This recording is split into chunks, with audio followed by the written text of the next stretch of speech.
जूही और ऋषि के बीच मिसअंडरस्टैंडिंग्स बढ़ती ही जा रही थी। जूही तो कोशिश कर रही थी सब ठीक करने का, पर कुछ न कुछ ऐसा हो जाता था कि किस्मत फिर पलट जाती थी और ऋषि फिर पास आने से पहले ही उससे दूर चला जाता था। इन्हीं सबके बीच जूही और ऋषि पाठक निवास पहुंच गए थे। ऋषि जूही का हाथ थाम कर घर के अंदर एंटर हो रहा था। ये देखकर रिया अंदर से जल भुन रही थी। वो मन ही मन बड़बड़ा रही थी, सब नाटक है। मैं मान ही नहीं सकती कि ऋषि जैसा आदमी जूही को दिल से पसंद कर सकता है। आज मैं इनका भांडा फोड़ कर रहूंगी। सभी पाठक निवास के हॉल में बैठे हुए थे। थोड़ी देर में नीना पांडे ऋषि से कहने लगी, ऋषि बेटा, आप आज पहली बार हमारे यहाँ आए हो। आज तो आपको यहाँ लंच करना ही पड़ेगा। ऋषि ने एक बार जूही को देखा और फिर अपनी घड़ी को। उसने सर हाँ में हिलाकर नीना पांडे से कहा, ठीक है, जैसा आप कहें। अपने जीजा जी की हाँ सुनकर रिया बहुत खुश हो गई थी। ऋषि के आने की खबर सुनकर उसने एक बहुत ही स्टाइलिश डीप नेक ड्रेस पहन रखी थी। पूरे टाइम वो बस ऋषि का खास अटेंशन पाने की कोशिश ही कर रही थी। ऋषि अंदर से इरिटेटेड तो बहुत हो रहा था, पर दिखावे की शादी से दिखावा तो गायब नहीं कर सकता था। इसीलिए वो रिया को बस हाँ हूं में जवाब देकर टाल रहा था। जूही ऋषि के बगल में ही बैठी थी, पर किसी का ध्यान उस पर नहीं था। बस ऋषि ही बीच बीच में उसे कॉन्वर्सेशन का पार्ट बना लेता। जूही चुपचाप बैठी सब नोटिस कर रही थी। वो मन ही मन कह रही थी, रिया ऋषि से फ्लर्ट करने की कोशिश कर रही है, खुलेआम अपने ही बहन के पति के साथ। मुझे नहीं पता था कि ये इतना गिर सकती है, पर आज इसने मुझे गलत साबित कर दिया। शायद धोखा इसके खून में ही है। उम्मीद भी क्या की जा सकती है। खैर, मुझे इससे कोई फर्क नहीं पड़ता। इस मामले में ऋषि को बहुत अच्छे से जानती हूँ मैं। फिर नीना पांडे ने सर्वेंट से टेबल सेट करने को कहा और ऋषि को डाइनिंग टेबल की ओर लेकर आई। जूही ने देखा डाइनिंग रूम को बड़े सलीके से सजाया गया था। टेबल पर फ्लावर्स और कैंडल्स रखे हुए थे। रिया चाह रही थी कि वो ऋषि के बगल में बैठे, पर नीना पांडे ने उसे रोक दिया।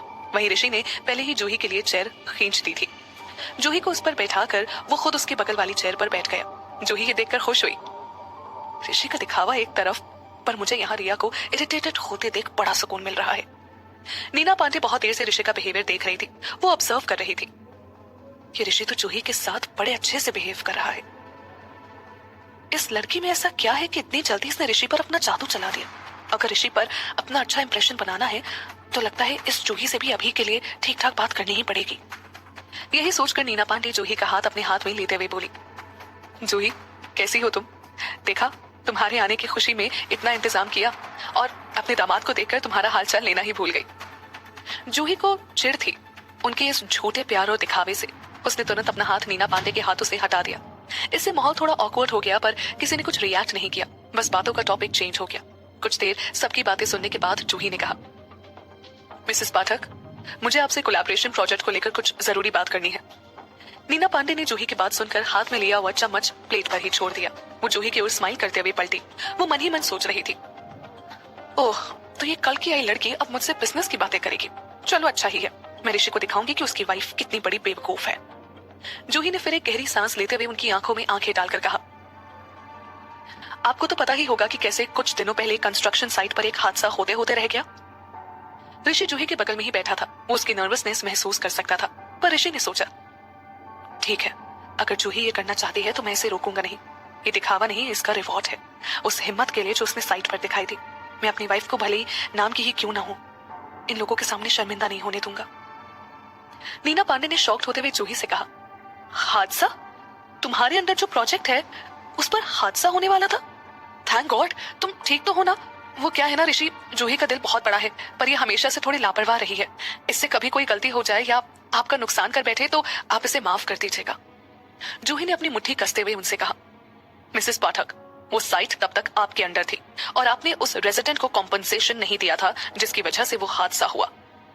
नीना पांडे ने जूही को जवाब देते हुए कहा, अरे वो साइट मेरे अंडर थी, अब कहाँ है? और जूही बेटा, मैं जितना भी तुम्हारी मदद करना चाहूँ या तुम्हारी गलतियों पर पर्दा डालना चाहूँ, मेरे पास टाइम नहीं है ना। पूरी जूही इंडस्ट्रीज को संभालना है मुझे, और फिर तुम्हारे पापा और तुम्हारी छोटी बहन भी तो है ना, इन्हें भी तो मुझे ही देखना है। अब तुम समझो बेटा, तुम्हारी शादी हो गई है, कुछ तो जिम्मेदारी समझो अपनी। सही कह रही हूं ना मैं ऋषि? इतना कहकर वो ऋषि की ओर देखने लगी। जूही को इस वक्त बहुत गुस्सा आ रहा था, पर बोलने के लिए उसके पास कुछ था नहीं। वो सोच रही थी कि क्या कहे। इतने में रिया बोली, हाँ ऋषि, दीदी बहुत ही इररिस्पॉन्सिबल और रूड रही है हमेशा से। पता नहीं आप इन्हें कैसे झेलते हैं। I feel very bad for you. Juhi ने ये सब सुनकर गुस्से में लाल आंखों से इन माँ बेटे को देखा। इनको देख सरकास्टिकली हंस दी। मन ही मन वो सोच रही थी, इन लोगों में कोई शर्म नहीं है, मेरे सामने बैठकर मेरे बारे में ही झूठ बोल रहे हैं। और इस रिया को देखो, अपने जीजा जी पर इतना हक जता रही है। इसकी शक्ल से ऐसे लार टपक रही है जैसे ये ऋषि को कच्चा चबा जाएगी। गॉड, और कोई कुछ कह पाता इससे पहले अब तक शांत बैठा ऋषि बोल पड़ा। उसने जूही को देखते हुए कहा, सही कहा आप लोगों ने, जूही मुझे बड़ा परेशान करती है, पर कहते हैं ना, कुछ परेशानियों में खुशी बड़ी मिलती है, तो बस जूही भी वैसे ही है मेरे लिए। ऋषि की बात सुनकर जूही अपना सारा गुस्सा भूल गई। ऋषि के डायलॉग पर वो हल्का हल्का ब्लश करने लगी। वहीं दूसरी ओर गुस्सा होने की बारी अब रिया की थी। वो सोच रही थी, ऐसा क्या है इस जूही में जो मुझ में नहीं? हर कोई बस जूही जूही करता रहता है, पहले पापा और अब ये ऋषि। बात संभालने के लिए नीना पांडे बीच में ही हंस पड़ी। हंसते पे वो बोली, जूही की बात सो लकी, ऋषि तुमसे कितना प्यार करता है। ये सुनकर जूही के एक्सप्रेशंस बदल गए। उसे याद आया कि ऋषि कितना अच्छा नाटक कर रहा है। तभी ऋषि फिर से जूही की ओर मुड़कर बोला, जूही, मैंने तो तुम्हें वो प्रोजेक्ट खेलने के लिए दिया था, अब तुम्हें मजा नहीं आ रहा तो कोई बात नहीं, विनय हैंडल कर लेगा। इतनी छोटी बात के लिए मिसेस पाठक को क्यों परेशान करना, है ना? जूही अभी भी सिचुएशन वो खुद ही हैंडल करना चाहती थी, पर ऋषि के इशारे को समझ वो चुप हो गई। नीना पांडे उन्हें देख मन ही मन बोली, ये ऋषि इसको इतना पैम्पर क्यों कर रहा है? ऐसे तो मैटर हाथ से निकल जाएगा। वहीं रिया सोच रही थी, इस जूही ने कुछ तो जादू किया है ऋषि पर क्या किया होगा इसने? इससे अक्ल शक्ल हर चीज में तो बेहतर हूं मैं। यही सोचकर रिया ने ऋषि की ओर खाना पास करते हुए कहा, अब बिजनेस की बातें तो बहुत हो गई जीजा जी। क्या जूही तुम भी खाते टाइम बिजनेस की बातें लेकर बैठ गई हो? हाँ, इन्हें ठीक से खाने भी नहीं देती। आप ये स्वीट्स लीजिए ना, मैंने बनाई है। ऋषि ने रिया की दी हुई स्वीट्स अपने हाथ में लेकर जूही की ओर बढ़ा दी और कहा, लो जूही, ट्राई तो करो जरा इसे। तुम तो जानती हो ज्यादा चाशनी से मुझे दिक्कत हो जाती है, मेरी जगह तुम ही खा लो। इस वक्त तो ऋषि बस खुद को कंट्रोल कर रहा था और सोच रहा था कि किसी तरह वो यहाँ से अब निकल सके। वो सोच रहा था, क्या फैमिली है ये भी, स्पेशली ये रिया। अगर नाटक ना करना होता तो कब का इसको अपने सामने से भगा दिया होता। क्या परफ्यूम लगाया है इसने, सर दुखने लगा है। जूही समझ रही थी कि ऋषि इस वक्त लविंग हस्बैंड की एक्टिंग करने के साथ साथ खुद को रिया से भी बचाने के लिए उसका सहारा ले रहा था, पर इस खेल में ऋषि का साथ देने में उसे कोई प्रॉब्लम नहीं थी, तो उसने भी ऋषि की इस बात पर मुस्कुरा दिया। जूही और ऋषि को ऐसे आंखों में आंखें डालकर इशारों में बात करता देख रिया गुस्से से लाल हो रही थी। उसने अपने हाथ में पकड़े चम्मच को ऑलमोस्ट मोड़ ही दिया था, लेकिन तभी नीना पांडे ने हंसकर कहा, ऋषि, जूही के पापा भी तुम्हारी तरह इतना ही प्यार करते थे मुझसे, मेरे आगे उन्हें कुछ दिखाई ही नहीं देता था, पर देखो क्या हाल कर दिया भगवान ने उनका। हाय रे किस्मत। ये बात नीना पांडे ने जूही को देखकर कही थी, और जैसा उन्होंने सोचा था वही हुआ। जूही की मुस्कुराहट ये बात सुनकर बिल्कुल गायब हो गई। तभी ऋषि ने एक और स्वीट जूही की ओर बढ़ाते हुए कहा, सही बात है, जो उनके साथ हुआ वैसा किसी के साथ ना हो, इसीलिए मैं और जूही एक दूसरे का अब और ज्यादा ख्याल रखेंगे। ऋषि की ये बहुत जेन्युइन अप्रोच देखकर जूही उसे देखती रह गई। वो मन ही मन सोच रही थी, कभी कभी इसके डायलॉग सुनकर लगता है कि ये मेरा सालों से पति है। बोलने को दिल करता है कि ये बस कुछ महीनों की मैरिज डील है। आज वाकई ऋषि ने इन सबके सामने मेरी बड़ी इज्जत रख ली। फिर आंखों ही आंखों में ऋषि ने जूही से कहा, आज बचा लिया मैंने तुम्हें बच्चों, ऐश कर लो, पर मैं हर जगह तुम्हें बचाने नहीं आ पाऊंगा। दोनों फिर खाना खाने में लग गए। जूही और ऋषि के बीच इतनी अंडरस्टैंडिंग देखकर नीना पांडे दंग रह गई थी। वो सोच रही थी, कुछ गड़बड़ हो गई क्या मुझसे? ये दोनों एक दूसरे को पहले से तो नहीं जानते थे ना? नहीं, मैंने इन्वेस्टिगेट किया था, ऐसा कुछ भी नहीं था, फिर इतनी जल्दी ये सब? नीना पांडे और रिया का बिगड़ा हुआ चेहरा देखकर जूही ने धीमे से ऋषि से कहा, इतना अच्छा भी एक्ट मत करो मेरे साथ, वरना यहाँ मेरी लाइफ और डिफिकल्ट हो जाएगी। ऋषि ने मुस्कुराते हुए उससे धीरे से कहा, हो तो अभी भी डरती हो क्या इनसे तुम? जूही ने सरकास्टिकली हंसकर उससे कहा, डर, वो भी इनसे? डरे मेरी जुत्ती, बस मैं बेकार में इन लोगों के मुंह नहीं लगना चाहती। ऋषि ने हंसकर उससे कहा, अच्छा। फिर ऋषि और जूही मिलजुल कर एक दूसरे को खाना खिलाने लगे। वहीं इस एक्टिंग पर जूही डाइनिंग टेबल के नीचे ऋषि के पैर पर पैर मार रही थी, पर इससे ऋषि को तो कोई फर्क नहीं पड़ रहा था। उसने उल्टा टेबल के नीचे मस्ती में उसका हाथ पकड़ लिया। ऋषि ने जूही से कान में धीरे से कहा, आई नो जूही, तुम मेरे बिना अब नहीं रह सकती, बट कंट्रोल योरसेल्फ यार। जूही इस बात पर फटी आंखों से ऋषि को देखने लगी। मन ही मन वो सोच रही थी, लगता है ऋषि की लाइफ बड़ी बोरिंग है, जो उसे एक्टिंग में यहाँ इतना मजा आ रहा है। वहीं मानो ऋषि ने जूही के मन की बात समझ ली हो। उसने जूही को देखकर हंसते हुए हाँ में सर हिला दिया। जूही ने गहरी सांस ली और अपनी धड़कनों को शांत करने की कोशिश की। वहीं दूसरी ओर रिया गुस्से और जलन से लाल पीली हो रही थी, पर नीना पांडे का शातिर दिमाग किसी नई साजिश को बुनने में लगा था। क्या कभी जूही और रिया की ये नोकझोंक प्यार का रूप ले पाएगी? क्या जूही कोलैबोरेशन प्रोजेक्ट का पूरा हैंडओवर नीना पांडे से ले पाएगी? अब क्या नई चाल चलेंगी नीना पांडे जूही और ऋषि के खिलाफ? जूही और ऋषि पाठक निवास पर नीना पांडे और रिया के साथ लंच कर रहे थे। ऋषि ने अपने लविंग हस्बैंड के रोल को सबके सामने इतना अच्छा निभाया कि वहां मौजूद सभी लोग इस कपल से जलने लगे। वह प्लानिंग कर रहे थे ऋषि और जूही को किसी भी तरह एक दूसरे से अलग करने की। जूही और ऋषि को एक दूसरे के इतना करीब देखकर रिया खुद को बोलने से रोक नहीं पाई। वो बिटरली हंसते हुए बोली, सच में जूही, यू आर वेरी लकी। ऋषि कितनी ज्यादा परवाह करता है तुम्हारी। रिया और कुछ उल्टा सुल्टा बोलती उससे पहले ही नीना पांडे ने उसका हाथ पकड़कर उसे आगे कुछ बोलने से रोक दिया। रिया इस बात पर मुंह बनाकर बैठ गई। इसके बाद इस लंच पे कोई बात ही नहीं हुई। पर अब किसी के मन शांत नहीं थे। किसी के मन में गुस्सा था तो किसी के मन में नई साजिश जन्म ले रही थी। लंच के बाद जूही ऋषि को कार तक छोड़ने आई। पीछे पीछे नीना पांडे और रिया भी उसके साथ आ गए, पर ऋषि और जूही दोनों ने ही उन्हें इग्नोर किया।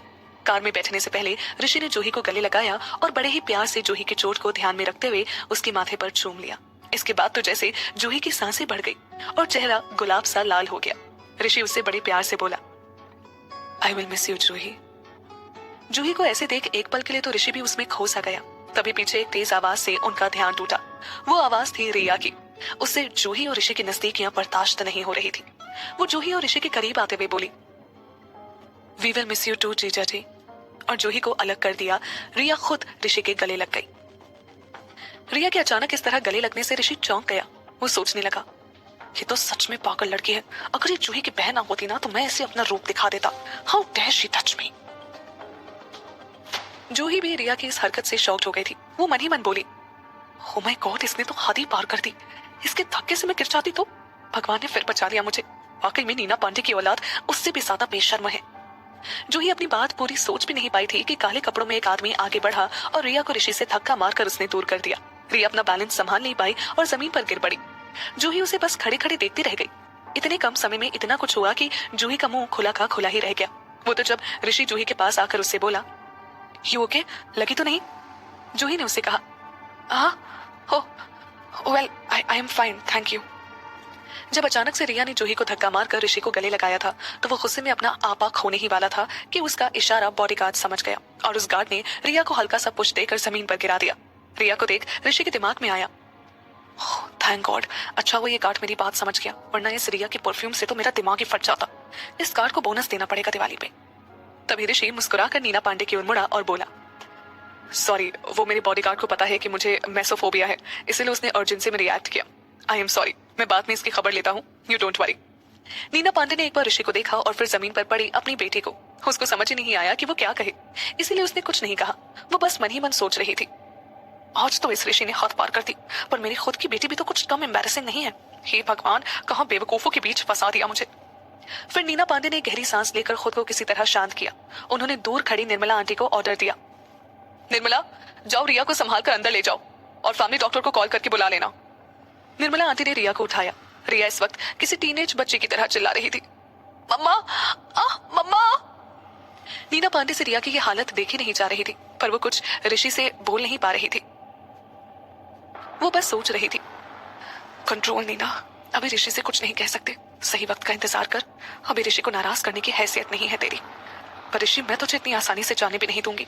क्या हुआ अगर मैं तेरा अभी कुछ नहीं कर सकती, पर तेरी प्यारी वाइफ, उसके साथ तो मैं बहुत कुछ कर सकती हूँ। You just wait and watch. वही रिया की ये हालत देखकर जूही अपना खिलखिलाना कंट्रोल नहीं कर पा रही थी। वो अपने बगल में खड़े ऋषि को देखने लगी मानो कह रही हो, थैंक यू जाने मन। तभी ऋषि भी जूही की ओर पलटा और मुस्कुराकर उसके कान में बोला, हैड फन। जूही ने मुस्कुराते हुए उससे कहा, you yourself enjoyed a lot more than me. Rishi ने जूही की इस बात का कोई जवाब नहीं दिया। वो बोला, ओके जूही, अब मैं चलता हूँ, बाय। ऋषि ने जाते वक्त दिखावे के लिए भी नीना पांडे या रिया से कोई बात नहीं की। वो बस जूही को बाय बोलकर वहां से चला गया। नीना पांडे अपनी इतनी बेइज्जती से बहुत गुस्सा थी, पर यह गुस्सा वो कहाँ निकाले उन्हें समझ नहीं आ रहा था। वो कुछ देर तक तो जूही को ही घूरती रही, पर उसने कोई रिएक्शन नहीं दिया। नीना पांडे ये देखकर पैर पटकते हुए वहां से चली गई। नीना पांडे के अंदर जाने के बाद जूही कुछ वक्त बाहर ही खड़ी रही। वो मन ही मन सोच रही थी, आज का दिन कितना अजीब था। ऋषि आज कितना अलग था। ये वाला ऋषि अच्छा लगा मुझे, ना कोई ताना ना कोई इल्जाम। फिर जूही ने गहरी सांस लेकर कहा, तू भी क्या सोचने लगी जूही, पता है ना तुझे, हर चीज ढकोसला है। अगली बार जब वो मिलेगा तब वापस वो अपने खड़ूस मोड में ही होगा, देखना तू। जहां एक और जूही आज के ऋषि के बिहेवियर से हैरान और खुश थी, तो वहीं दूसरी ओर रिया गुस्से में हॉल का सामान पटक रही थी। जब जूही अंदर पहुंची तब उसने देखा सारा हॉल बिखरा पड़ा है। वॉश बेसिन टूटा हुआ है, पानी फैला है और कोई भी चीज ऐसी नहीं थी जिसको छेड़ा ना गया हो। जूही घर की ये हालत देखकर सोच रही थी, लो, फिर मैडम रिया को गुस्सा आ गया। लगता है ऋषि के बॉडीगार्ड ने ज्यादा जोर से धक्का नहीं मारा।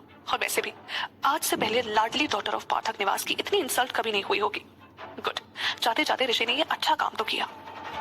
जूही यही सब सोचकर मुस्कुरा रही थी, तभी रिया की नजर उस पर पड़ी। मानो उसकी पागलपन का कोई स्विच ऑन हो गया हो। वो पागलों की तरह जूही को मारने के लिए उसकी ओर दौड़ी, पर जूही ने रिया को अपनी ओर आता देख लिया था। इससे पहले रिया उसे मार पाती, जूही थोड़ा साइड हट गई। उसने चिल्लाकर रिया से कहा, कंट्रोल योरसेल्फ रिया, अगर मुझ पर एक भी खरोच आई ना तो ऋषि तुम्हें छोड़ेगा नहीं। जूही से ये बात सुनकर रिया का गुस्सा 7वें आसमान में पहुंच गया। वहीं खड़ी नीना पांडे आज का लंच देखकर इतना जरूर समझ गई थी कि ऋषि और जूही का रिश्ता खास है। नीना पांडे वैसे भी 2 कदम पीछे लेकर अचानक वार करने वालों में से थी, इसीलिए रिया और कुछ कहती उससे पहले नीना पांडे ने रिया को रोक दिया। वो जूही से बोली, जूही तुम जाओ अपने कमरे में। जूही हाँ में सिर हिलाकर हॉल से अपने रूम में चली गई। अपने कमरे में पहुंचकर जूही मन ही मन बोली, it's great to be back. बस और अच्छा होता अगर ये रिया और नीना पांडे को नहीं झेलना पड़ता, पर कम से कम मेरे रूम में तो शांति है। जूही बेड पर करवट लेकर अंगड़ाई लेते हुए बोली, ओह मेरा खुद का बेड, वाओ, ना कोई शर्म ना कोई बंदिश, इट्स बेस्ट। जूही के ऊपर जाते ही रिया नीना पांडे के ऊपर चीख पड़ी, वाई मॉम, आपने इतनी आसानी से उस जूही को यहाँ से कैसे जाने दिया? मुझे सबक सिखाना था उसे। देखा नहीं आपने कितना इतरा रही है वो मेरे सामने, सिर्फ उस ऋषि की वजह से जो मेरा होना चाहिए था। नीना पांडे ने परेशान होकर उससे कहा, तुम्हारा? रिया मैंने तुम्हें पहले भी। रिया ने गुस्से में नीना पांडे की बात ही काट दी। क्या कह चुकी है? ऋषि सिंघानिया मेरा है, गलती से उसकी शादी जूही से हो गई, वो भी सिर्फ आपकी वजह से। क्यों भेजा था आपने उसे उस दिन नेगोशिएशन के लिए ऋषि के ऑफिस? मुझे नहीं भेज सकती थी। आज ऋषि मेरा पति होता, उस 2 कौड़ी की जूही का नहीं। मेरी हर चीज ये जूही क्यों छीन ले जाती है? पहले पापा का प्यार और अब ऋषि, ये सब मेरा होना चाहिए था, सिर्फ मेरा हक होना चाहिए था इन पे। ये हक मैं लेकर रहूंगी, चाहे मुझे किसी भी हद तक जाना पड़े। रिया ने अपना आपा खो दिया था। वो हर उस चीज पर अपना हक जता रही थी जो जूही की थी।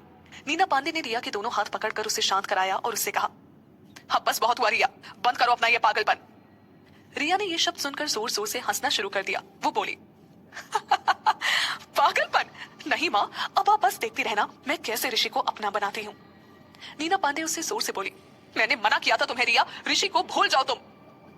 रिया ने नीना पांडे का हाथ झटकते हुए उससे कहा, नहीं, अब मैं आपकी एक बात नहीं सुनूंगी। आपने ही मेरी जगह जूही को मेरे ऋषि के पास भेजा था, सब आपकी गलती है, पर अब आपकी गलती को मैं ठीक करूंगी।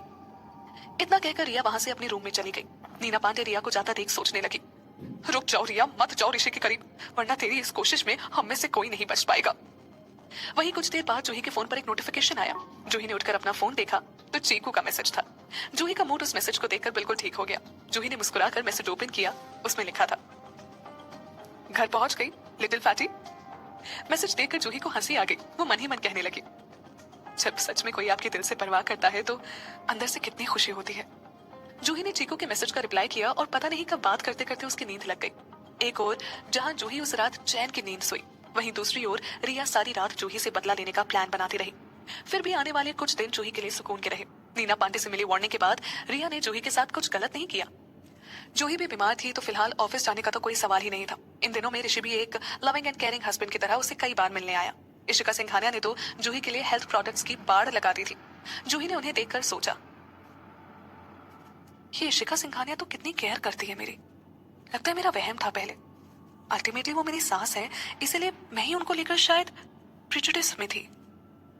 एक दिन पूरा घर खाली पड़ा था। नीना पांडे ऑफिस में थी, रिया अपने दोस्तों के साथ बाहर गई हुई थी, तो जूही अपने रूम से बाहर निकली। किचन से उसे बड़ी अच्छी खुशबू आ रही थी। उसी के पीछे वो किचन तक आ गई। उसने देखा वहां निर्मला आंटी सी फूड बना रही है। जूही उनके पास आकर बोली, वाह आंटी, खुशबू तो गजब की आ रही है। आंटी ने गैस बंद करते हुए उससे कहा, थैंक यू, पर ये आपके लिए नहीं है। डॉक्टर ने आपको सिर्फ सादा खाना खाने के लिए कहा है। लीजिए, आप ये ऑरेंज जूस पीजिए। निर्मला आंटी की बात सुनकर जूही मुस्कुरा दी और प्लेटफॉर्म पर रखे जूस को उसने उठा लिया। मन ही मन वो बोली, कितनी केयर करती है निर्मला आंटी सबकी, इसीलिए आज तक पाठक निवास में टिक पाई है। तभी जूही की नजर अपने हाथ में पकड़े ऑरेंज जूस पर पड़ी और गैस पर चढ़े सी फूड पर। जूही का माथा ठनका। वो सोचने लगी, ऋषि ने तो विनय के जरिए पापा का ख्याल रखा ही हुआ है। मेरे पास अभी उनके खिलाफ साजिश करने वालों का पता लगाने का गोल्डन चांस है। यही सोचकर उसने निर्मला आंटी से पूछा, आंटी एक बात तो बताइए। जूही की सीरियस आवाज सुनकर निर्मला आंटी भी सीरियस हो गई और उन्होंने जूही की ओर मुड़कर कहा, हाँ क्या बात है? क्या जूही को कोई सुराग लग पाएगा निर्मला आंटी से? और क्या होगा जूही के खिलाफ रिया का अगला कदम? क्या नीना पांडे अपनी बेइज्जती का बदला ले पाएंगी? जूही को पाठक निवास के किचन में सी फूड और ऑरेंज जूस साथ में देखकर अपने पापा की मौत की साजिश रखने वालों के बारे में पता करने का ख्याल आया था। अपने शक को कंफर्म करने के लिए उसने निर्मला आंटी से एक सवाल किया। निर्मला आंटी, जब पापा घर में खाना खाते थे तब क्या मिसेस पाठक भी उन्हीं के साथ खाना खाती थी? निर्मला आंटी को जूही का यूं अचानक ऐसा क्वेश्चन पूछना थोड़ा अजीब लगा, पर फिर भी उन्होंने कहा, हाँ मैडम, घर में हमेशा सर के साथ ही खाना खाती थी, शुरू से ही खाती रही हैं वो तो। जूही ने उनसे आगे पूछा, अच्छा, तो क्या पापा अपने खाने के साथ कोई हेल्थ सप्लीमेंट्स भी लेते थे? निर्मला ने याद करते हुए उससे कहा, हाँ मैडम, सर के लिए बहुत से हेल्थ प्रोडक्ट्स लेकर आई थी, साहब उन्हीं को खाते थे खाने के साथ। ये सुनकर जूही की आंखों में एक चमक आ गई। उसने जल्दी से कहा, अच्छा निर्मला आंटी, वो प्रोडक्ट्स अभी भी घर में कहीं रखे हैं क्या? ये सुनकर निर्मला आंटी थोड़ा शांत हो गई। फिर कुछ देर में वो बोली, वो जब साहब बीमार पड़ गए थे तब मैडम ने वो सब फिकवा दिया। जूही ये सुनकर थोड़ी मायूस हो गई। उसने सोचा, एक मौका था कुछ पता लगाने का, वो भी हाथ से चला गया। अब तो कुछ समझ ही नहीं आ रहा कि आखिर शुरू कहां से करूं, किससे पूछूं। तभी निर्मला आंटी कुछ हिचकिचाते हुए बोली, वो मिस जूही, वो प्रोडक्ट्स बहुत महंगे थे और वो एक्सपायर भी नहीं हुए थे, तो मैंने उनको अपने पास रख लिया था। ये सुनते ही जूही की आंखें बड़ी हो गई। उसने एक्साइटमेंट में मन ही मन भगवान को थैंक यू कहा। वो निर्मला आंटी का हाथ पकड़कर बोली, कहाँ है वो प्रोडक्ट्स, अभी आपके पास है? जूही को इतना एक्साइटेड देखकर निर्मला आंटी थोड़ा घबरा गई। वो बोली, वो मैंने चुराए नहीं थे, सच में मैडम ने उन्हें फेंकने को कहा था, बस मैंने रख लिए थे। जूही ने खुद को शांत करते हुए उनसे कहा, निर्मला आंटी, मैं आपको कुछ नहीं कह रही, बस आप मुझे वो प्रोडक्ट्स ला दीजिए।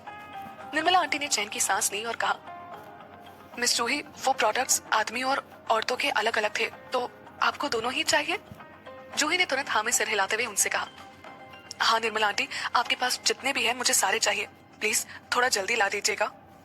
जूही को इतना हड़बड़ाता देख निर्मला आंटी ने अपना हाथ कपड़े से पोंछा और बोली, मैं अभी जाकर तुरंत लेकर आती हूँ, आप यही रुकिए।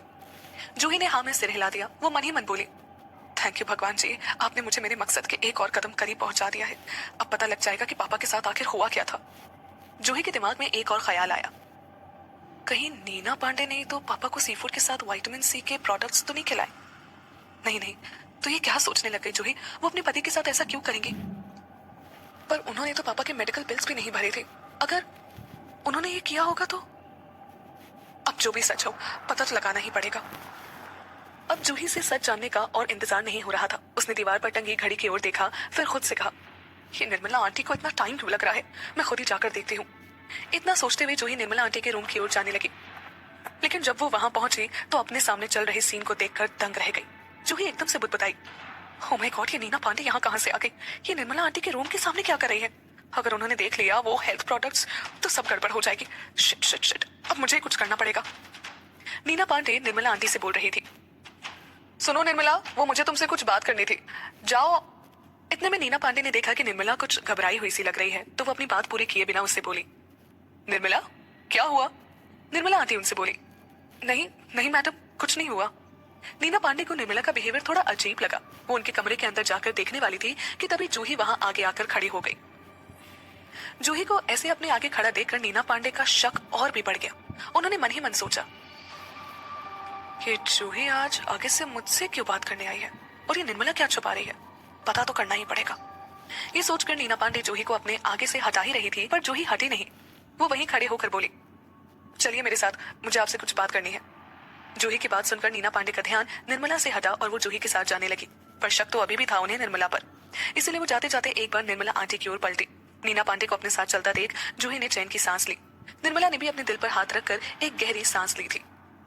बप्पा, बचा लिया तूने आज, वरना मैडम तो मेरी जान ही ले लेती। ये सब उन्होंने फेंकने को बोला था। हाय, उन्हें पता चलता मैंने रख लिया है तो आज यहाँ मेरी नौकरी का आखिरी दिन होता। जूही थोड़ी दूर चलकर हॉल में चली गई और फिर रुककर नीना पांडे से बोली, कुछ दिनों पहले मैं अपने एक बचपन के दोस्त से मिली। उसने बताया कि उसने मुझे लेटर्स लिखे थे, पर मुझे तो उनमें से एक भी घर पे नहीं मिला। क्या कहना है आपका इस बारे में? नीना पांडे को जूही की बात सुन लेटर्स के बारे में याद आया। उन्होंने सोचा, हाँ कोई भेजता तो था जूही के नाम पर लेटर्स, पर मैंने कभी जूही को इस बारे में बताया नहीं। हुआ यूं था कि पहली बार लेटर्स रिया को मिले थे। उसने बड़े इंटरेस्ट के साथ उन्हें खोला था, पर उनमें उसे कोई काम की चीज नहीं मिली। पर उसे देखने मिला था तो सिर्फ जूही के लिए ढेर सारा प्यार। ये देखकर रिया चिढ़ गई और उसने गुस्से में जूही के वो लेटर्स फाड़ दिए। अगली बार से तो वो लेटर्स पढ़ती भी नहीं थी। बस उन लेटर्स को वापस भिजवा देती थी, ये कहकर कि कोई जूही नाम की लड़की इस घर में नहीं रहती। ये बात इतनी पुरानी हो गई थी कि नीना पांडे तो इस बारे में भूल भी गई थी। किसे पता था कि इतने सालों बाद जूही उससे ये सवाल पूछेगी। पहले तो उन्होंने सोचा था कि वो रिया को इस मैटर में जूही से डील करने देगी, पर अब जूही ऋषि सिंघानिया के साथ थी और रिया को वैसे भी नहीं आता कि कहाँ कैसे बात संभालनी चाहिए। नीना पांडे ने ये सब सोचकर यही तय किया कि अब उन्हें ही इस बात को संभालना होगा। वैसे भी ये इंसिडेंट इतना पहले हुआ था कि जूही अब घर भी क्या लेती इस बारे में। नीना पांडे ने जूही को जवाब दिया, हाँ अब तुम कह रही हो तो कुछ कुछ याद तो आ रहा है मुझे। आए थे कुछ लेटर्स, पर मुझे लगा कि वो गलत एड्रेस पर आ गए हैं, कहीं फॉरेन से आए थे, तो इसलिए मैंने उन्हें वापस भिजवा दिया। जूही ने उनसे फिर गुस्से में कहा, मिसेस पाठक, आपको नहीं लगता कि आपने इसमें कुछ गलत किया है? नीना पांडे ने जूही को जवाब दिया, आई नो तुम कह रही हो तो मुझसे गलती हो ही गई होगी, पर मैंने जानबूझकर ये नहीं किया, और वैसे भी इतना टाइम हो गया है, क्या मतलब पुरानी बातें लेकर बैठने का। अब तुम भी ओवर रिएक्ट मत करो जूही। जूही उनका जवाब सुनकर सरकास्टिकली हंस दी। वो मन ही मन सोचने लगी, इसे कहते हैं चोरी और ऊपर से सीना सोरी। पहले तो मेरे लेटर्स छुपाए और अब कह रही हैं कि मैं ओवर रिएक्ट कर रही हूँ। वाओ, बेशर्मी में तो इन लोगों का कोई मुकाबला ही नहीं। जूही कुछ और उनसे आगे कहना चाह रही थी, पर फिर उसने सोचा, बात गलत तो है पर अभी कोई फायदा नहीं इसे और खींचने का। वैसे भी मैंने ये बात अभी नीना पांडे का निर्मला आंटी पर से ध्यान हटाने के लिए छेड़ी थी, तो अभी के लिए रहने देती हूँ। ऐसी बातों का मैं अभी इनसे हिसाब लेने बैठी तो लिस्ट बहुत लंबी है। किन किन बातों का हिसाब लूंगी? अभी पापा के बारे में पता लगाना सबसे ज्यादा जरूरी है।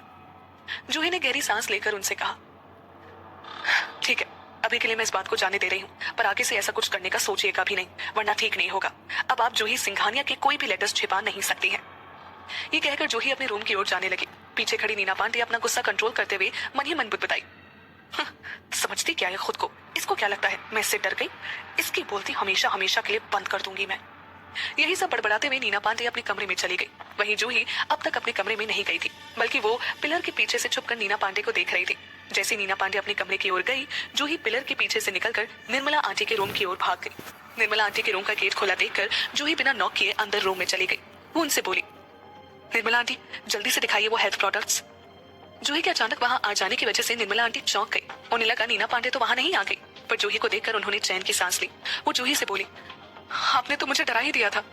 निर्मला आंटी अपनी अलमारी की ओर गई और एक बड़ा सा बॉक्स निकालकर जूही की ओर बढ़ा दिया। वो बोली, मिस जूही, इसी में है सभी हेल्थ प्रोडक्ट्स जो मैडम ने मुझे फेंकने के लिए बोले थे। जूही ने जल्दी से उन सभी हेल्थ प्रोडक्ट्स की एक एक फोटो खींची और वहां से चली गई। अपने रूम पहुंचकर जूही ने सभी फोटोज को ध्यान से देखा, पर उसे कुछ खास समझ नहीं आया। ये सब तो केमिकल्स के नाम लिखे हुए हैं, मेरी तो कुछ समझ में नहीं आ रहा। क्या करूं, कैसे पता लगाऊं? डॉक्टर रोहित से पूछती हूँ। जूही यही सोचकर फोटोज डॉक्टर रोहित को भेजने ही वाली थी कि तभी चीकू का मैसेज आ गया। वो जूही की चोट के बारे में पूछ रहा था। ये देखकर जूही के हाथ थम गए। उसने सोचा, डॉक्टर रोहित से अच्छा होगा कि मैं चीकू से पूछूं। डॉक्टर रोहित शायद आगे कभी किसी दबाव के चलते धोखा दे सकते हैं, पर चीकू कभी ऐसा नहीं करेगा। उसी से पूछती हूँ, पर मैं उसे पापा के बारे में नहीं बता सकती, तो फिर एक काम करती हूँ, नॉर्मली उससे पूछती हूँ कि हेल्थ प्रोडक्ट्स कैसे हैं, पापा का नाम ही नहीं लूंगी। यही सोचकर जूही ने रजत को हेल्थ प्रोडक्ट्स की फोटो सेंड कर दी। कुछ ही पलों में रजत का रिप्लाई आ गया। उसमें लिखा था, जूही ये प्रोडक्ट्स बहुत स्पेसिफिक है, सब कोई नहीं खा सकता इन्हें, डॉक्टर से कंसल्ट किए बगैर तो बिल्कुल नहीं। गलती से ये प्रोडक्ट्स तुम मत खा लेना, ये 40+ लोगों के लिए ही है। और हाँ, अगर तुम्हारी जान पहचान में कोई खाने वाला है तो उसे ये जरूर कह देना कि वो इनके साथ सी फूड ना खाए, दोनों को साथ में खाना इट्स वेरी डेंजरस। ये पढ़कर तो जैसे जूही के पैरों तले जमीन ही खिसक गई। उसने जोर से मुट्ठी भींचकर अपने बेड पर दे मारी। बस एक ही बात चल रही थी उसके मन में, नीना पांडे ने ये सब किया है मेरे पापा के साथ। क्यों क्यों? मेरी जिंदगी बर्बाद करना कम नहीं था क्या, जो मेरे पापा की जान लेना चाह रही है? और कैसी बेटी है तू जूही, तेरे पापा की मौत की साजिश हुई तेरे नाक के नीचे और तुझे पता भी नहीं चला। जूही रोते रोते बिस्तर पर लेट गई। वो बड़बड़ाने लगी, मैं किसी को नहीं छोड़ूंगी, सबको सजा दूंगी, मैं पापा को ठीक करके रहूंगी। पर कैसे जूही, कैसे करेगी तू ये सब? कुछ देर बाद रजत का फिर एक मैसेज आया। उसमें लिखा था, वैसे तुम किसके लिए ये हेल्थ प्रोडक्ट्स पूछ रही हो? सब कुछ ठीक तो है ना? मेरी जरूरत तो नहीं है? I am always there for you. Rajat का ये मैसेज देखकर जूही नम आंखों से ही मुस्कुरा दी। वो बोली, हिम्मत रख जूही, तू अब अकेली नहीं है। इतना कहते हुए जूही ने अपने आंसू पोंछे। वो खुद से बोली, कमजोर मत पड़ तू जूही, पापा को तेरी जरूरत है, तुझे पापा के लिए हिम्मत बनाए रखनी होगी, तुझे सबको उनकी गलतियों की सजा देनी होगी। अब क्या फैसला लेगी जूही? क्या रजत उसकी मदद करेगा? क्या असर पड़ेगा जूही के इस फैसले का उसके और ऋषि के रिश्ते पर? वो मन ही मन बोली, जानती हूँ नीना पांडे मुझसे नफरत करती है, पर पापा पापा के साथ वो ऐसा कैसे कर सकती है? वो तो उनके पति है, फिर क्यों? जूही के दिमाग में इस वक्त हजारों सवाल चल रहे थे और उनका जवाब सिर्फ नीना पांडे के पास था। जूही नीना पांडे से अपने हर एक सवाल का जवाब मांगना चाहती थी, पर वो उनके पास सवाल जवाब करने नहीं गई क्योंकि इस वक्त उसके पास कोई सबूत नहीं था।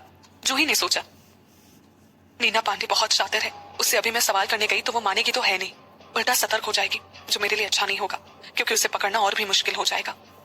जूही ने गहरी सांस ली और खुद से कहा, जूही हिम्मत रख, सब ठीक हो जाएगा, तू करेगी सब ठीक, बस अभी थोड़ा पेशेंस रख, सबूत इकट्ठा कर और सही मौके पर नीना पांडे को पकड़, जब उसके पास बचने का कोई रास्ता ही ना बचे। जब जूही कुछ शांत हुई तो उसने रजत को एक मैसेज किया, thank you for the information. ये थैंक यू दरअसल सिर्फ जूही को हेल्थ प्रोडक्ट्स के बारे में बताने के लिए नहीं था, बल्कि इस वक्त उसकी हिम्मत बनने के लिए था। जूही ने मैसेज करके फोन रखा ही था कि उधर से रजत का रिप्लाई आया। उसमें लिखा था, एनीथिंग फॉर यू दोस्त। ये पढ़कर जूही मुस्कुरा दी। आगे एक और मैसेज था, उसमें एक रिक्वेस्ट थी, कल मेरे साथ क्या एक वेलफेयर इंस्टीट्यूशन चलोगी? जूही ने ये पढ़कर मन ही मन सोचा, अभी इतना कुछ चल रहा है, यहाँ जाऊं कि नहीं चीकू के साथ। फिर कुछ देर बाद जूही ने खुद से ही कहा, कुछ समझ तो आ नहीं रहा मुझे, वैसे भी कल चीकू के साथ जाती हूँ, शायद बाहर निकलूं तो कुछ नया आइडिया आए। यही सब सोचकर उसने रजत को मैसेज कर दिया, ठीक है, कल सुबह आ जाना मुझे लेने मेरे पुराने घर। रजत ने तुरंत उसे रिप्लाई किया, मानो इंतजार में ही बैठा हो। उसने लिखा, ग्रेट, पर मैं थोड़ा लेट आऊंगा, मुझे पता है तुम्हें देर तक सोना पसंद है। ये सुनकर जूही को फिर एक सुकून का एहसास हुआ। उसने मैसेज पढ़कर फोन साइड टेबल पर रख दिया और बेड पर लेट गई। लेटे हुए वो सोच रही थी, हाँ, मुझे अब जल्दी से ठीक होना है और नीना पांडे को भी उसकी सही जगह पहुंचाना है। यही सब सोचते हुए वो सो गई। अगले दिन जब वो उठी तो सुबह के 9 बज चुके थे। नीचे जाते वक्त वो सोच रही थी, बस अभी मेरा सामना रिया या नीना पांडे से ना हो, पता नहीं उन्हें देखकर मैं खुद को रोक पाऊंगी कि नहीं। लेकिन जूही की किस्मत, सीढ़ियों पर ही उसे रिया मिल गई। उसे देखते ही जूही ने आंख बंद कर ली। वो सोचने लगी, किसकी शक्ल देख गई सुबह सुबह, अब पूरा दिन बर्बाद जाएगा, अब बस ये अपना मुंह ना खोले। पर ऐसा कभी हो सकता है भला कि रिया के सामने जूही हो और वो शांत रहे? नहीं, ये मुमकिन नहीं। जूही को देखकर रिया बोली, ओह, तुम महारानी जाग गई, मैं तो सोच रही थी कि तुम्हारी सुबह हो ही ना। जूही ने अपनी आंखें मलते हुए रिया से कहा, रिया, कभी तो कुछ अच्छा बोल लिया करो अपने मुंह से। फिर याद दिला रही हूँ, दूसरों के लिए गड्ढा खोदोगी तो सबसे पहले खुद ही उसी में गिरोगी। रिया ने चिढ़कर उससे कहा, मैं गिरूंगी? क्या मजाक है, खुद को देखा है, मरते मरते बची हो, खुद को संभालो पहले, ज्ञान मत छाड़ो मुझे। जूही ने अब रिया का कोई जवाब नहीं दिया। रिया को इग्नोर करके वो सीढ़ियों से नीचे आने लगी। तभी रिया ने हंसकर उससे कहा, इतना मत उतराओ जूही, ऋषि ने तुमसे शादी बस की है, वो तुमसे प्यार नहीं करता है। जिस दिन उसका मन हुआ तुम्हें छोड़ देगा, जैसा तुम्हारा बॉयफ्रेंड राहुल ने तुम्हें मक्खी की तरह अपनी जिंदगी से बाहर निकाल फेंका था।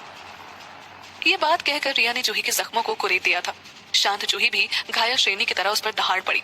वो रिया से बोली, अच्छा, तुम्हें बड़ा पता है ऋषि के बारे में, वैसे मैं क्यों ना इतराऊं अपने पति पर, तुम्हारा तो कुछ भी नहीं लगता है वो। फिर जूही सरकास्टिकली हंसकर आगे बोली, ओ हाँ, अभी तुम्हारी चोट कैसी है? ऋषि के बॉडीगार्ड ने ज्यादा जोर से तो धक्का नहीं दे दिया था ना तुम्हें? ऐसा नहीं करना चाहिए था उन्हें, बहुत बुरा हुआ। पर क्या है ना, वो मेरे पति है, एरे गैरों के गले नहीं लगते वो। ये बात सुनकर रिया का चेहरा गुस्से से लाल हो गया। वो एकदम से जूही को मारने के लिए आगे बढ़ गई, पर जूही रिया के इरादे समझ गई थी। उसने रिया से कहा, रिया, मुझे हाथ लगाने की तुम सोचना भी मत, वरना अंजाम अच्छा नहीं होगा। रिया जूही की बात सुनकर रुक गई। उसे कल की बात याद आ गई, जब ऋषि के बॉडीगार्ड ने उसे धक्का मार कर गिरा दिया था। रिया ने मन ही मन सोचा, आज खुश हो लो जूही, जितना आज तुम्हें खुश होना है, पर कल जब ऋषि को मैं अपना बना लूंगी तो तब मैं तुम्हें छोड़ूंगी नहीं। यही सोचकर रिया गुस्से में पैर पटकते हुए अपने कमरे में चली गई। जूही ने रिया को जाता देखकर सुकून की सांस ली और मन ही मन बोली, फाइनली ये गई तो सही। जूही सीधा निर्मला आंटी के पास गई और वहां जाकर बोली, आंटी, आज मैं कुछ हल्का खाऊंगी, आप बस पोहे बना दीजिए मेरे लिए। निर्मला आंटी ने उसे कहा, जी ठीक है, लेकिन वो थोड़ी ठिठकी हुई खड़ी थी, जैसे वो जूही से कुछ कहना चाहती हो। जूही ने ये देखकर उनसे पूछा, कुछ बात है निर्मला आंटी, आपको कुछ चाहिए? निर्मला आंटी ने अपना सर नीचे झुका दिया और बोली, वो दरअसल हेल्थ प्रोडक्ट्स के बारे में। हेल्थ प्रोडक्ट्स का नाम सुनकर जूही चौकन्नी हो गई। उसने निर्मला आंटी से जल्दी में पूछा, हेल्थ प्रोडक्ट्स के बारे में क्या, जल्दी बोलिए। निर्मला आंटी ने थोड़ा झिझकते हुए कहा, वो कल आपके जाने के बाद मैडम मेरे पास आई थी। वो पूछ रही थी कि मैं इतनी घबराई हुई क्यों हूँ। पहले मैंने कुछ नहीं कहा, पर उनके बार बार पूछने पर मैं घबरा गई और मैंने हेल्थ प्रोडक्ट्स के बारे में उन्हें बता दिया। जूही ने अपने माथे पर हाथ मारते हुए उनसे बड़ी जोर से कहा, ये क्या कर दिया आपने निर्मला आंटी? निर्मला आंटी जल्दी से अपनी सफाई देने में बोली, सॉरी, वो मुझे लगा था कि आप मैडम से ये बात छुपा रही हैं, पर मैं घबरा गई और सब गड़बड़ हो गया। इतना कहकर निर्मला आंटी ने अपना सर झुका लिया। जूही ने गहरी सांस ली और खुद को शांत किया और कहा, निर्मला आंटी, इसमें आपकी कोई गलती नहीं है। मुझे ही आपको इसके बीच में नहीं डालना चाहिए था। फिर जूही बोली, अच्छा, जब आपने मिसेस पाठक से ये बात बोली तो उनका रिएक्शन क्या था? निर्मला आंटी ने थोड़ा सोचकर कहा, उन्होंने कुछ ज्यादा रिएक्ट तो नहीं किया, बस इतना पूछा कि अगर आपको एक्सीडेंट की वजह से कुछ हेल्थ प्रोडक्ट्स चाहिए तो। जूही ने एक बार फिर पूछा, आंटी आप अच्छे से सोचकर बताइए, क्या मिसेस पाठक ने जरा सा भी अबनॉर्मल बिहेव किया था? निर्मला आंटी ने दोबारा सोचा, पर उनका जवाब वही पहले वाला ही था। जूही निर्मला आंटी की बात सुनकर सोच में पड़ गई। उसने मन ही मन सोचा, कहीं मैं ज्यादा तो नहीं सोच रही, कहीं हेल्थ प्रोडक्ट्स में विटामिन सी का होना महज इत्तेफाक तो नहीं है? क्या मैं सचमुच गलत हूँ? खैर, कोई फर्क नहीं पड़ता कि नीना पांडे ने ये किया है या नहीं। मैटर ये करता है कि मैं अपने पापा के बीमार होने का सारा सच पता करूं और जिसने भी ये किया है उसको सजा दिलवाऊं, अब चाहे वो नीना पांडे हो या कोई और। जूही को ऐसे ख्यालों में खोए देख निर्मला आंटी ने पूछा, आप कहाँ खो गई? आप ठीक है ना? जूही ने फोर्सफुली स्माइल करके निर्मला आंटी से कहा, हाँ। जूही का जवाब सुनकर निर्मला आंटी खुश हो गई। वो बोली, आप बैठे, मैं आपके लिए नाश्ता बस यूं तैयार करके लाई। जूही ने बस हाँ में सिर हिला दिया और डाइनिंग टेबल पे जाकर बैठ गई। टेबल में बैठकर जूही का दिमाग चारों तरफ सोच रहा था, नीना पांडे ने क्या सच में कुछ नहीं किया? तो फिर और किसे पापा के बीमार होने से फायदा हो सकता है? निर्मला आंटी इतने साल बिना बहाना बनाए पाठक निवास में रह कैसे ली? बस कर जूही, तो सच में अब ज्यादा शक करने लगी है, वो भी निर्मला आंटी पर। तो सोच भी कैसे सकती है? इतने में रजत भी जूही के दिए हुए एड्रेस तक पहुंच गया था। वो अपने सामने इतना बड़ा घर देखकर सरप्राइज हो गया। उसने मन ही मन सोचा, इतना फर्क है मुझ में और जूही में। कहा मैं अनाथालय में रहा और जूही महलों में। हमेशा से ही हमारी दुनिया अलग थी। मैं अडॉप्ट हो गया, अमेरिका चला गया और अब हॉस्पिटल में सर्जन हूँ, पर अभी मेरी लाइफस्टाइल मिडिल क्लास ही है। ये जूही तो बचपन से ही प्रिंसेस की तरह रही है, कभी इसने कोई प्रॉब्लम नहीं फेस की। फिर रजत ने अपना सर हिलाकर कहा, अरे रजत, तू भी किन बातों को लेकर बैठ गया? वैसे भी अब तो जूही की ऋषि से शादी हो चुकी है। अब क्या मतलब सोचने का कि जूही के पास क्या है और क्या नहीं? एक तरह से अच्छा ही हुआ कि इसकी शादी ऋषि से हुई। दोनों बिजनेस फैमिली से है, जूही खुश रहेगी उसके साथ। मुझे भी तो बस जूही की खुशी चाहिए। अब अगर वो ऋषि के साथ खुश है तो मैं भी उसके लिए खुश हूँ। फिर रजत ने गहरी सांस ली और अपना फोन पैंट की पॉकेट से निकालकर जूही को कॉल किया। जूही के फोन उठाते ही वो बोला, हे जूही। जूही उससे बड़े प्यार से बोली, हे चीकू। जूही की चहकती आवाज सुनकर रजत मुस्कुरा दिया। वो बोला, तुम्हारे घर के बाहर खड़ा हूँ, आ जाओ। जूही ने उसे जवाब दिया, मैं ही आती हूँ बाहर। जूही की बात सुनकर रजत ने फोन रख दिया और जूही का इंतजार करने लगा, पर उसने सोचा, कुछ हुआ है शायद। जूही की आवाज में ये बनावटी पंसा क्यों है? तभी जूही पाठक निवास के एंट्रेंस से बाहर आई और रचित बस उससे ही देखता रह गया। जूही ने सिंपल सा व्हाइट टॉप और ब्लैक जीन्स पहन रखी थी और बालों में एक हाई पोनी की हुई थी। कोई मेकअप नहीं था, पर फिर भी उसमें एक खास खूबसूरती थी, एक मासूमियत छलकती थी उसमें, जिसकी वजह से लोग खींचे चले आते थे। जूही ने रचित को देखकर अपना हाथ हिलाया और मुस्कुरा कर कहा, हे चीकू। रचित ने उसके लिए कार का दरवाजा खोला और जूही सीधा रचित के साथ कार में बैठ गई। पूरे वक्त रचित की नजरें बस जूही की मुस्कुराहट पर टिकी हुई थी, पर वो कुछ कह नहीं रहा था। जूही को चीकू का बिहेवियर थोड़ा अजीब लगा। उसने उससे पूछा, क्या हुआ चीकू, कहाँ खोए हुए हो आज? कोई बात है क्या? रचित अपने ख्यालों से बाहर आया और जूही की आंखों में देखकर बोला, नहीं, बात तो कोई नहीं है। तुम बताओ जूही, कोई बात हुई है घर पे तुम्हारी तबीयत तो ठीक है ना? जूही ने अपने बाल कान के पीछे किए और अपनी नजरें थोड़ी चुरा कर बोली, मैं ठीक हूँ चीकू। ऐसा क्यों पूछ रहे हो तुम? अच्छी खासी तो बैठी हूँ तुम्हारे सामने। इस वक्त जूही ने मन ही मन सोचा, चीकू को कैसे पता कि मेरा मूड ऑफ था? इसे सिर्फ मेरी आवाज से ही अंदाजा लग गया। हमेशा से ऐसा ही है ये। इससे मैं बचपन में भी कोई सीक्रेट नहीं रख पाती थी। जूही की बात सुनकर थोड़ी देर तक रचित ने जूही को देखा। वो खुद से बोला, मत जोर डाल तू जूही पर रचित, अभी अभी तो हम वापस मिले हैं, कुछ वक्त तो लगेगा उसे तुझ पर पूरी तरह ट्रस्ट करने में। पेशेंस रख थोड़ा, तुझे बस जूही का साथ देना है। ये सब सोचकर रचित ने जूही से कहा, ओके, अच्छी बात है अगर तुम ठीक हो, लेकिन अगर कभी भी तुम्हें लगे कि तुम्हें मेरे साथ की जरूरत है या किसी भी चीज की जरूरत हो, तो इस दोस्त को याद रखना, मैं हमेशा तुम्हारे साथ हूँ। दोस्ती से बड़ा वैसे भी कोई रिश्ता नहीं होता। रजत की ये बात सुनकर जूही की आंखें नम हो गई। उसने कुछ कहने के लिए अपना मुंह खोला ही था कि वो रुक गई। तो क्या जूही रजत को सब बता देगी? ऋषि को रिस्पॉन्सिबल नहीं है? तो ने जूही के दिल को छू लिया था। उसने रजत से कहा, thank you Chiku, it means a lot to me. Rajat इस बात पर मुस्कुराया और उसकी कार ने रफ्तार पकड़ ली। जूही मन ही मन सोच रही थी, मैं चीकू को बता सकती हूँ क्या पापा के बारे में? नहीं, मैं चीकू की जान को खतरे में नहीं डाल सकती। और वैसे भी एक बात खुलेगी तो फिर सभी बातें खुल जाएंगी, और मैरिज कॉन्ट्रैक्ट की बात तो मैं भूल कर भी किसी से नहीं कह सकती। यही सोचकर जूही ने रजत से इनडायरेक्टली बात करने का फैसला लिया। वो बोली, अच्छा बताओ चीकू, अगर तुम्हें पता चले कि कोई तुम्हारे परिवार को मारना चाहता है पर तुम्हारे पास इसका कोई सबूत नहीं है, तो तुम क्या करोगे? जूही की ये बात सुनकर रजत शॉक्ड हो गया। उसके हाथ स्टीयरिंग व्हील पर कस गए। वो मन ही मन सोच रहा था, मुझे तो लगा था कोई छोटी मोटी बात इसे परेशान कर रही होगी, पर मर्डर? ये कैसी मुसीबत में फंसी है जूही, और ऐसे वक्त में इसका पति कहाँ है? क्या इन दोनों के बीच उतना गहरा रिश्ता नहीं जितना ये लोग दिखाते हैं? ये सोचकर रजत की आंखों में एक चमक आ गई। उसने जूही से कहा, ये क्या कह रही हो जूही, कुछ बात है क्या? मैं नहीं चाहता कि तुम खुद को किसी भी खतरे में डालो, और ऐसे वक्त में ऋषि कहाँ है? तुम्हारे साथ क्यों नहीं है वो? रजत के एक के बाद एक सवाल से परेशान जूही का मुंह खुला रह गया। उसने मन ही मन सोचा, तू बेवकूफ है क्या जूही, तूने अपना मुंह चीकू के सामने क्यों खोला? अब वो घबरा गया ना तेरे लिए, अब तू उसे क्या जवाब देगी? और ये तो ऋषि के बारे में भी पूछने लगा। ओह माय गॉड, अब मैं क्या करूं? तभी जूही उससे बोली, चीकू। चीकू ने जूही की ओर सवालिया नजरों से देखा। वो बोला, क्या हुआ जूही? जूही ने एक गहरी सांस लेते हुए कहा, चीकू हुआ कुछ नहीं है मुझे, मैंने तो बस ऐसे ही तुमसे एक सस्पेंस वाला सवाल पूछ लिया। रजत ने जूही की आंखों में देखकर उससे कहा, मैं तुम्हारा दोस्त हूँ जूही, मुझसे तुम कभी कुछ नहीं छुपा पाई। ऐसे कैसे कुछ नहीं हुआ है? इतनी बड़ी बात है, तुम मुझसे कुछ मत छुपाओ। बाहर से रजत जितना भी जूही को लेकर परेशान दिख रहा हो, पर वो अंदर से बहुत एक्साइटेड था कि ऋषि और जूही के बीच सब ठीक नहीं है, क्योंकि ऐसे मुश्किल वक्त में ऋषि जूही के साथ नहीं था। जूही ने मन ही मन खुद से कहा, जूही तूने तो खुद के ही पैर में कुल्हाड़ी मार ली है, अब क्या करेगी, क्या बोलेगी इसको? एक काम करती हूँ, मैं ऋषि के ऊपर सारी बात डाल देती हूँ, कम से कम इसके सवालों से तो बच जाऊंगी। जूही रजत से बोली, चीकू तुम मेरी फिक्र मत करो, ये मैटर मेरा है ही नहीं, वो ऋषि का है।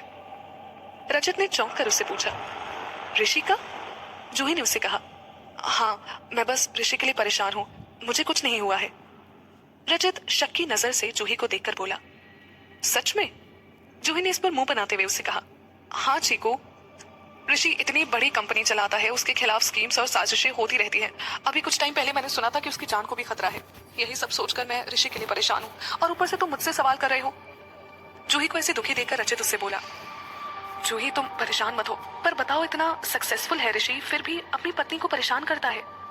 जूही ने सोचा, ये चीकू का माइंड थोड़ा वन ट्रैक नहीं है, घूम फिर कर ऋषि पर ही आ जाता है ये। जूही ने उससे कहा, चीकू ऐसे क्यों कह रहे हो, इसमें ऋषि की क्या गलती है? तुम्हें मेरा पति पसंद नहीं आया क्या? जूही की बात सुनकर रजत चौंक गया। उसने खुद से कहा, शिट, मैं सच में ओवर एक्साइटेड हो गया जूही और ऋषि के रिश्ते के बारे में सुनकर। कंट्रोल योरसेल्फ रजत। फिर रजत ने गहरी सांस लेते हुए उससे कहा, नहीं ऐसी कोई बात नहीं है, वो मैं बस तुम्हारे लिए परेशान हो गया था, और मैं समझ नहीं पा रहा था कि कौन सा पति ऐसे मुश्किल वक्त में अपनी पत्नी का साथ छोड़ता है। जूही ने जल्दी से हाथ मटकाते हुए उससे कहा, नहीं नहीं चीकू, तुम फिर गलत समझ रहे हो, ऋषि मेरी बहुत परवाह करता है, इसीलिए तो खुद की जान पर खतरे होने के बावजूद उसने मेरी जान की फिक्र की, और मुझे यहाँ पापा के घर सेफ्टी पर्पस की वजह से भेज दिया। जूही को ऐसे ऋषि का साइड लेते और उसकी परवाह करते देख रजत के दिल के टुकड़े टुकड़े हो रहे थे। उसे ऐसा लग रहा था कि उसके सीने से कोई उसका दिल काट कर बाहर निकाले जा रहा हो, पर फिर भी उसे मुस्कुराना पड़ रहा हो। रजत ने फोर्सफुली स्माइल करते हुए जूही से कहा, अच्छा ऐसा है, चलो हम वेलफेयर इंस्टीट्यूशन पहुंचने ही वाले हैं। रजत के सवाल पर जूही ने चैन की सांस ली। उसने मन ही मन सोचा, बाल बाल बची है तू जूही, अगली बार से तू अपना मुंह बंद ही रखना। अच्छा हुआ चीकू ने ये टॉपिक खत्म कर दिया, वरना मैं जरूर कुछ उल्टा सुल्टा बोल देती और फिर ऋषि तो मेरी जान ही ले लेता। Oh thank God. इसके बाद रजत ने और कुछ नहीं कहा। वो कार को एक्सेलरेट करता हुआ तेजी से वेलफेयर इंस्टीट्यूशन की ओर बढ़ने लगा। जूही ने एक नजर रजत की कार को देखा और मन ही मन बोली, कितनी साफ और सिंपल है इसकी कार, और दूसरी तरफ ऋषि की हर चीज फ्लैशी और मिस्टीरियस, बिल्कुल उसकी ही तरह। जूही अनजान थी कि उसकी अब हर बात कहीं ना कहीं ऋषि से चाहे अनचाहे जुड़ने लगी थी। अपने ख्यालों की दुनिया में खोई हुई जूही अनजान थी अपने पीछे खड़े खतरे से, अपनी छोटी बहन रिया से। रिया ने जूही को रजत के साथ एक कार में जाते देख लिया था। उसने सोचा, वाह जूही कितनी भोली बनती हो, पर यही है तुम्हारा असली रूप, कैरेक्टरलेस। पर कोई बात नहीं, तुम्हारी इन हरकतों से मेरा ही फायदा है। कैरी ऑन, मैं अभी तुम्हारी हरकतों के बारे में जीजा जी को बताती हूँ। इतना कहकर रिया ने ऋषि को कॉल करने के लिए अपना फोन निकाला, पर वो थोड़ी रुकी। उसने सोचा, मेरे पास ऋषि का तो फोन नंबर ही नहीं है, उसके ऑफिस का नंबर भी नहीं है मेरे पास। अब क्या करूं? मैं ऋषि तक जूही के काले चिट्ठे पहुंचाकर ही दम लूंगी, पर कैसे? हाँ, मैं उसके ऑफिस के फ्रंट डेस्क पर कॉल करती हूँ। Good idea. इतना सोचकर रिया ने सिंघानिया कॉर्पोरेशन के फ्रंट डेस्क पर कॉल लगा दी, और जब बेल जा रही थी तब उसके दिमाग में चल रहा था, तो क्या हुआ अगर आज मेरे पास ऋषि का पर्सनल नंबर नहीं, पर कल ऋषि का सब कुछ मेरा होगा, और ऋषि खुद भी। रिया का कॉल जब कनेक्ट हुआ तो उसने कहा, हेलो, मैं मिसेस सिंघानिया की बहन रिया पाठक बात कर रही हूँ। मुझे मिस्टर ऋषि सिंघानिया से बात करनी है। रिया की रूट टोन सुनकर फ्रंट डेस्क पर बैठी एम्प्लॉय ने सोचा, क्या समझती है खुद को, ये बात तो ऐसे कर रही है जैसे खुद ही मिसेस सिंघानिया हो। रिडिकुलस। लेकिन एम्प्लॉय ने पर्सनल फीलिंग्स को साइड में रखते हुए प्रॉपर प्रोसीजर फॉलो किया और रिया का कॉल विनय से कनेक्ट कर दिया। विनय ने जब रिया से उसके कॉल करने का रीजन पूछा तो उसने बस ये कह दिया, मिस्टर विनय, बात पर्सनल है, मैं सिर्फ ऋषि को ही बता सकती हूँ। इस बात पर विनय ने अपनी इमोशनलेस टोन में उससे कहा, देन सॉरी मिस रिया, मैं आपकी बात सर से नहीं करवा सकता। रिया ने गुस्से में उससे कहा, ये कैसे बात कर रहे हो तुम? मैं रिया हूँ, मिसेस सिंघानिया की बहन। तुम्हें पता नहीं मैं ऋषि से कितनी क्लोज हूँ। बात कराओ उससे, वरना जब उसे पता चलेगा तो वो तुम्हें छोड़ेगा नहीं। रिया की इस बात पर विनय को हंसी आ गई। वो बड़े अच्छे से वाकिफ था जूही और रिया के रिश्ते से और ऋषि के बिहेवियर से भी। फिर भी विनय ने अपनी प्रोफेशनल टोन नहीं छोड़ी। उसने कहा, I am still sorry miss Riya, आप मिसेस सिंघानिया की बहन हैं, इसीलिए ये कॉल मुझ तक ट्रांसफर हुआ। पर आगे ये कॉल सिर्फ इस बात पर जाएगा कि वो कितनी इंपॉर्टेंट है, क्योंकि आप मिसेस जूही सिंघानिया की बहन है, खुद मिसेस सिंघानिया नहीं। और अगर आप सर से इतनी ही क्लोज है तो आप उनको पर्सनली कॉल कर सकती हैं, पर मुझे तो प्रोटोकॉल्स फॉलो करने ही पड़ेंगे। रिया ने यह बात सुनकर गुस्से में अपनी मुट्ठी कस ली और दांत पीसते हुए बोली, ये बात सिंघानिया कॉर्पोरेशन की इज्जत और जूही के बारे में है। ये सुनकर विनय ने सोचा, मुझे इस रिया पर कोई भरोसा तो नहीं है, पर बात शायद सच में इंपॉर्टेंट हो। यही सोचकर विनय ने रिया की कॉल ऋषि के ऑफिस वाले फोन में ट्रांसफर कर दी। ऋषि ने कॉल उठाकर अपनी इमोशनलेस टोन में कहा, हेलो। पर फोन की दूसरी साइड से एक बहुत ही चुभने वाली आवाज आई, ऋषि। ऋषि ने चौंक कर फोन को अपने कान से दूर कर दिया और आंखें बंद करके अपना सर मलने लगा, मानो रिया के दिए इस सर दर्द से बचना चाहता हो। फिर ऋषि ने खुद को कंट्रोल किया ताकि वो रिया पर चिल्लाए ना, और अपने इरिटेशन को कम करते हुए बोला, आपने जूही और सिंघानिया कॉर्पोरेशन की कोई बात बताने के लिए कॉल किया था, बताइए। रिया ने मुंह बनाते हुए ऋषि से कहा, क्या ऋषि आप भी, अभी तो हम मिले थे, अब आप इतना फॉर्मल क्यों हो रहे हैं मेरे साथ? रिया उससे ऐसे बात कर रही थी जैसे ऋषि के ज्यादा पास जाने पर बॉडीगार्ड ने उसे धक्का मारकर गिराया ही नहीं था। फिर भी रिया की इस बात का ऋषि ने कोई जवाब नहीं दिया। उसने रिया से कहा, मिस रिया, किसी इंपॉर्टेंट बात के लिए आपने कॉल किया था वो बताइए, वरना मुझे बहुत काम है। ऋषि की नो नॉनसेंस वाली टोन सुनकर रिया चुप हो गई और गुस्से से वो पल याद करने लगी जब ऋषि प्यार से जूही को मीठा खिला रहा था। रिया ने मन ही मन सोचा, क्या खास है उस जूही में जो सब उसी की तरफ खींचे चले जाते हैं। कोई बात नहीं रिया, अभी ऋषि जूही की करतूतों के बारे में सुनकर उसके पास वापस कभी नहीं जाएगा। तब तो ऋषि को सहारा देगा और वो तेरे पास चला आएगा, वैसे ही जैसे माँ ने पापा को दिया था, क्योंकि मर्दों की फितरत होती है नई चीजों के पीछे भागने की। फिर रिया ने अपना कंसर्न दिखाते हुए उससे कहा, ऋषि देखिए ना, आप वहाँ ऑफिस में कितनी मेहनत कर रहे हैं और यहाँ वो जूही आपके पीठ पीछे किसी और आदमी के साथ मजे कर रही है। ऋषि ने गुस्से में उससे कहा, इनफ। पर मन ही मन उसने सोचा, मैंने इतनी बार जूही को कहा है कि बाहर अपनी इमेज मेंटेन करके रखे, पर ये अपनी हरकतों से पास ही नहीं आती। अब ये रिया जैसी लड़की मुझे जूही के बारे में बताएगी। उधर रिया को अपने कानों पर भरोसा नहीं हुआ। वो सोच रही थी, इसे जूही पर गुस्सा होना चाहिए, उल्टा ये मुझ पर हो रहा है। रिया ने फिर ऋषि से कहा, ऋषि आपने शायद सुना नहीं, जूही आपको धोखा दे रही है। रिया और भी कुछ कहना चाहती थी पर ऋषि ने उसकी बात पूरी नहीं होने दी और पहले ही ये कह दिया, मिस रिया, आपको मेरे और जूही के बीच में पड़ने की कोई जरूरत नहीं है। I will handle it. Riya कुछ और बोलती उससे पहले ही ऋषि ने फोन काट दिया। ऋषि को जूही पर गुस्सा तो बहुत आ रहा था, वो उससे सवाल भी करना चाहता था, पर फिर उसे जूही का हॉस्पिटल वाला रोता चेहरा याद आ गया। इसलिए ऋषि ने जूही को कॉल करने के बजाय एक दूसरे नंबर पर कॉल किया और कहा, मुझे पता करके बताओ जूही इस वक्त कहाँ है। और 10 मिनट में ही उस इंसान ने इन्फॉर्मेशन के साथ ऋषि को कॉल बैक कर दिया। पर इन 10 मिनटों में एक पल भी ऋषि को चैन नहीं था। वो ऋषि जो किसी भी सिचुएशन में अपना काम कर सकता था, वो अपने काम पर फोकस नहीं कर पा रहा था। उसने बड़बड़ाते हुए खुद से कहा, इस जूही ने मेरा दिमाग कंज्यूम कर रखा है। ऋषि ने कॉल उठाया तो उधर से आवाज आई, सर, मिस जूही इस वक्त एक वेलफेयर इंस्टीट्यूशन में है। ये सुनकर ऋषि सरप्राइज्ड हो गया। जूही वेलफेयर इंस्टीट्यूशन क्यों गई है? वहां उसका क्या काम? ऋषि कुछ और सोचता उसे पहले ही फोन से आगे आवाज आई, वहां वो किसी डॉक्टर रचित मिश्रा के साथ आई हैं। रचित का नाम सुनकर ऋषि का खून खौल गया। उसने फोन वहीं काट दिया। मन ही मन वो बोला, फिर से